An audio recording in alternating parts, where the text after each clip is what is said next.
నమస్కారం, సుప్రభాత గంటారావానికి స్వాగతం. ముందుగా ప్రధానాంశాలు. అమరావతిలో ఐకానిక్గా క్వాంటమ్ వ్యాలీ భవన నిర్మాణం. ప్రపంచంలో ఎక్కడా లేని విధంగా నమూనాల పరిశీలన.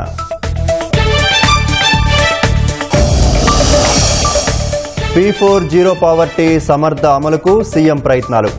ఆగస్టు 15 నాటికి 1,00,000 మంది మార్గదర్శులను గుర్తించాలని లక్ష్యం.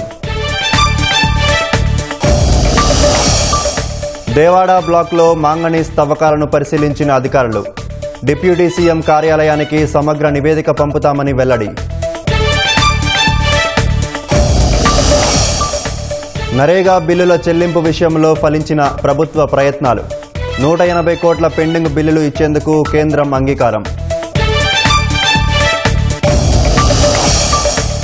100 ఏళ్లైనా ప్రోగ్రామర్లను ఏఐ భర్తీ చేయలేదన్న బిల్ గేట్స్. కోడింగ్కు కూడా మానవ మేధ అవసరమని అభిప్రాయం.